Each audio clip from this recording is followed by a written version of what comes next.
News at 6 starts now. Good evening, I'm Nancy Cox. And I'm Kevin Christopher. Thanks for joining us at 6. Well, a few counties to our southeast could be getting a few inches of snow. Chief Meteorologist Bill Meck is tracking the storm's path and joins us live from the Storm Tracker Weather Center. And as we've been talking about, it's a winter storm warning for the counties that border Virginia. That's Pike, Letcher, Harlan, as well as Bell counties. That's where we can see the most significant snow from this, especially the highest elevations. From McCreary County through Whitley, Knox, Clay, Leslie, Perry, Knott, and Floyd. It's a snow advisory. So roughly Pine Mountain there for the biggest snow, Hal Rogers Parkway for lesser amounts of snow. Back here is our snow forecast from yesterday. It looks pretty good as we get you into the day as well. You got the 2 to 5 inch amounts. There could be some 6 inches up on top of, say, Black Mountain and Pine Mountain because you're closer to the cloud. Less virga, less evaporation taking place. And then to the northwest of that, trace to about 2 inch amounts. And again, Hal Rogers Parkway is a pretty close approximation on that. On the MaxTrack Live Doppler now, you are looking at, well, mostly virga. Again, that's stuff that's evaporating on the way down, but we are getting reports of some snow hitting the ground now in Knox County, also along the counties along the Virginia border. But still one more surge back here in Middle Tennessee to go through. And our future track does show that as we go through time that it's hanging right there along the Virginia border with a little bit of a northwest push as we get you into the early morning hours. We'll talk in greater detail on what you can expect coming up in just a few minutes. All right, Bill, thanks. Several classic cars were swallowed up by a sinkhole this morning. It happened at the Corvette Museum in Bowling Green. New surveillance video just into our newsroom shows the sinkhole that damaged 8 of the Corvettes. The museum says they got a call from their security company around 5:45 about motion sensors going off. Adam Yosem has more in the LEX-18 big story at 6. This will stop traffic, even in Los Angeles. What a beautiful car, huh? 2 Corvette enthusiasts. Look at that. That interior's come a long way. Who came a long way across America to marvel at America's sports car. But of all days to come to the Corvette Museum, Like a fighter jet, kind of like a snug sports car. John Anderson and his father, The machined carbon fiber roof panel both got some bad news. and the spoiler. More like a spoiler alert that gave Gary Dempsey a sinking feeling. This morning, when we were watching the news, A 5 Corvette owner who came down from Wisconsin to pick up his 6th one. He won in a raffle. yeah, we better get it out now while it's still here. Sad, the Corvettes. So you can't really see much. Western Kentucky University geology professor Jason Polk getting swallowed up by the media, asking him about the sinkhole that swallowed up 8 of the 25 Corvettes in the Sky Dome before 6 this morning.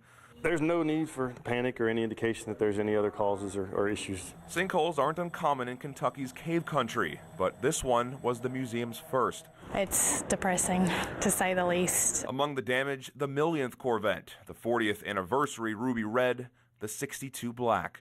And then there's the car that wasn't in the sinkhole, the 83 Corvette, the only one of its kind, the only one so far recovered. Well, that's good news because I know people here are really upset and very emotional. The hole in the hearts of these Corvette enthusiasts partially mended by the fact that those 8 irreplaceable cars are repairable. Oh, fabulous. News that's as sweet as the apple pie, that's as much of an American symbol as the Corvette. Covering the news in Bowling Green, Adam Yosem, LEX-18 News. From Texas to the Carolinas, roads are slick, businesses and schools are closed, and more than 300,000 homes and businesses are without power. The winter storm came in waves of snow, sleet, and freezing rain. And forecasters say they don't expect any relief for the Deep South until tomorrow. This is the second time in 2 weeks a winter storm has hit southern states not used to wintry weather. North Carolina's governor declared a state of emergency. Salt trucks worked overtime in Georgia, preparing roads for a predicted inch of sleet and ice, and more than 2,000 flights have been canceled. Take a look at this live picture. You can see traffic is at a standstill in Charlotte, North Carolina. And how about this? The Duke, North Carolina basketball game in Chapel Hill has been canceled tonight because of the weather. A familiar scene similar to the traffic gridlock in Atlanta, Georgia. Snow blanketing the area, and forecasters predict they'll get 4 to 8 inches of snow. This kind of winter storm hasn't hit the Charlotte metro area in more than a decade. Well, this wintry weather is also disrupting flights nationwide. That includes Lexington's Bluegrass Airport. LEX-18's Jennifer McGraw reports on those delays. 2 storms in less than 2 weeks in the Deep South, causing travel delays all across the country and even here in the Bluegrass, where several flights were canceled today. And after talking to passengers, quite frankly, it's been frustrating. Delayed and canceled, 2 words you never want to hear while flying, but unfortunately this winter, it's been the norm. It's not fun at all, and especially traveling for business, it's really hard. Airline officials told Vanessa Thersby and hundreds more her trip to Raleigh would have to wait a day with wicked weather piling up in Atlanta. I had to call them and get them rescheduled, and now I'm going through Detroit. Forecasters are using words like catastrophic to describe what's coming in this round of winter storms, and this is only adding to the cancellations. Airline officials urge you to call ahead if you know that there's going to be bad weather. Perhaps you can take a different flight to get you to your destination on time. Covering the news in Lexington from the LEX-TV Mobile Newsroom, back to you. ICE is being blamed for a crash involving a Hardin County daycare. The incredible video was caught on surveillance camera. 7 children were inside the R&L Child Care Center this morning when an SUV slammed into it. Police say the driver was taking his son to school when the SUV slid on a patch of ice and slammed into the building. Despite all that damage, no one was hurt. Wow. Lexington police have charged a man they say attacked a grocery store shopper from behind and stabbed her in the throat. The victim, a woman described only as a senior citizen, was attacked around 2:30 this afternoon at the Kroger on West Lowry Lane. LEX-18's Josh Breslow has the latest. A look inside the Kroger on West Lowry shows several aisles taped off. Police still trying to piece this one together. The victim was apparently approached from behind as she walked one of those aisles in this crowded grocery store. Her throat slashed. This was very unusual this time of day, a public place like this. Very, very baffling to us why something like this would happen. It appears the woman never got a look at her attacker. She was rushed to UK Hospital with injuries that at first did not seem to be life-threatening. And as the victim was treated, police were led to a guy who they took into custody. He's not being very cooperative. He is being detained right now as a person of interest in this. A short time ago, police charged 44-year-old Corey Lane Cummins with first-degree assault. Still very early in this investigation, detectives are working to determine how this happened and why. Covering the news in Lexington, Josh Breslow, LEX-18 News. In 1993, Brenda Cowan and I were both rookies. I was just starting out here at LEX-18, and I featured Brenda as Lexington's first African-American female firefighter. Little did I know I'd report on Brenda again as the Lexington Fire Department and this community suffered a heartbreaking loss. That was 10 years ago this week, February 13th, 2004. Tonight, we look back on that day with 2 men who were there. Units 314A, 314C, advising shots fired, female subject down. Adams Lane in southeast Lexington as crews tried to save a woman shot by her husband. Gunfire rings out. Police officers put themselves in the line of fire trying to get to 2 wounded firefighters. Jim Sanford shot in the head but alive. Brenda Cowan shot in the torso, mortally wounded.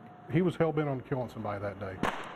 As Patrick Hutchinson continued firing, paramedic Brad Morris took cover about 15 feet from Brenda. He started to move toward her to see how badly she was hurt. I do remember her taking her right hand, because she was on her left side, and her waving back, like, don't come. So that was tough. It was very close range. Retired firefighter Mike Souter has never spoken to the media since the shooting that took Brenda Cowan's life. He was with her and Jim Sanford first on the scene even before police when shots rang out. I counted 3 shots and 2 down. His partners were hit. He was not. I feel that I survived for a reason and a purpose, and I want to live up to that. Stay down, they're shooting. Mike hasn't seen video from the shooting. He doesn't dwell on memories of the trauma, and though he lives near Adams Lane, he doesn't think about it often. Instead, he thinks about his friend. She had an attitude of service. It was in her faith, it was in her personality. How often do you think of her? Every day.